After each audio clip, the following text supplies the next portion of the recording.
Hello everyone, welcome to my mini vlog. ಇದು ಮಂಗಳವಾರದ mini vlog ಆಗಿರ್ತದೆ. ಸೊ ಇವತ್ತು ಬೆಳಗ್ಗೆ ನಾಷ್ಟಕ್ಕೆ ಉಪ್ಪಿಟ್ಟು ಮಾಡ್ಕೊಂಡಿದ್ದೆ.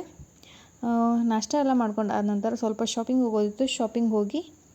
ಶಾಪಿಂಗ್ ಮಾಡಿಕೊಂಡು ಇವತ್ತು ನಮ್ಮ ಯಜಮಾನ್ರ ಪಾಕೆಟ್ಗೆ ಕತ್ರಿ ಹಾಕಿಬಿಟ್ಟೆ. ಸೊ ಅಲ್ಲೇ 32+ ವೆರೈಟೀಸ್ ಮ್ಯಾಂಗೋಸ್ ಸೇಲ್ ಇತ್ತು. ಬಟ್ ನಾವು ತೊಗೊಲ್ಲ, ಯಾಕಂತಂದ್ರೆ ನಮ್ಮ ಯಜಮಾನ್ರು ಆಲ್ರೆಡಿ ತಂದಿಟ್ಟಿದ್ರು ಮನೆಯೊಳಗೆ. ಹಂಗೆ ಇವತ್ತು ಜೋಳದ ಹಿಟ್ಟು ಖಾಲಿ ಆಗಿತ್ತು. ಸೊ ಜಪ್ಟೋಯಿಂದ ಆರ್ಡ್ರ್ ಮಾಡಿಕೊಂಡು ತೊಗೊಂಡ್ವಿ. ಅದ್ರ ಜೊತೆ ಎಗ್ ಸಹಿತ ತೊಗೊಂಡ್ವಿ. ಯಾಕಂತಂದ್ರೆ ನಾವು ಈಗ ಸದ್ಯದಾಗ ಊರಿಗೆ ಹೋಗಿರಲಿಲ್ಲ.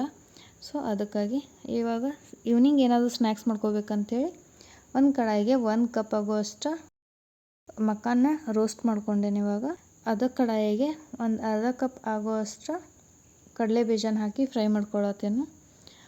ಇವಾಗ ಅದನ್ನು ಸೈಡ್ ತೆಗೆದಿಟ್ಕೊಳತ್ತೇನು. ತೆಗೆದಿಟ್ಕೊಂಡಾದ ನಂತರ ಒಂದು ಅರ್ಧ ಕಪ್ ಆಗುವಷ್ಟು ಗೋಡಂಬಿನೂ ಫ್ರೈ ಮಾಡ್ಕೊಂಡಿದ್ದೇನೆ. ಇವಾಗ ಅದ್ರೊಳಗೆ ಏನು ರೋಸ್ಟ್ ಮಾಡಿ ಸೈಡ್ ತೆಗೆದಿಟ್ಕೊಂಡಿತ್ತಲ್ಲ ಮಕಾನ ಮತ್ತು ಕಡಲೆ ಬೀಜನ ಎರಡೂ ಹಾಕಿ ಇನ್ನೊಂದು ಸ್ವಲ್ಪ ಫ್ರೈ ಮಾಡ್ಕೊಂಡು ಆದ ನಂತರ 1.5 ಸ್ಪೂನ್ ಆಗುವಷ್ಟು ತುಪ್ಪ ಹಾಕಿ, ರುಚಿಗೆ ತಕ್ಕಷ್ಟು ಉಪ್ಪು, ಅರಿಶಿನ, ಗರಂ ಮಸಾಲ, ಕೊರಿಯಂಡರ್ ಪೌಡ್ರ್, ಒಂದು ಅರ್ಧ ಸ್ಪೂನ್ ಆಗುವಷ್ಟು ಖಾರ ಹಾಕಿ ಎಲ್ಲನೂ ಚಲೋತ್ತಂಗೆ ಮಿಕ್ಸ್ ಮಾಡ್ಕೋಬೇಕು. ಅದು ಮಸಾಲೆ ಎಲ್ಲಕ್ಕೂ ಮಿಕ್ಸ್ ಮಾಡ್ಕೋಬೇಕು. ಆಮೇಲೆ ಸ್ಟವ್ ಆಫ್ ಮಾಡಿ ಬಿಟ್ಬಿಡಬೇಕು. ಇದು ಆರಿದ ನಂತರ ಸಖತ್ ಟೇಸ್ಟಿ ಹೆಲ್ದಿ ಆಗಿರುವಂಥ ಸ್ನ್ಯಾಕ್ಸ್ ರೆಡಿ ಆಗ್ತೈತಿ.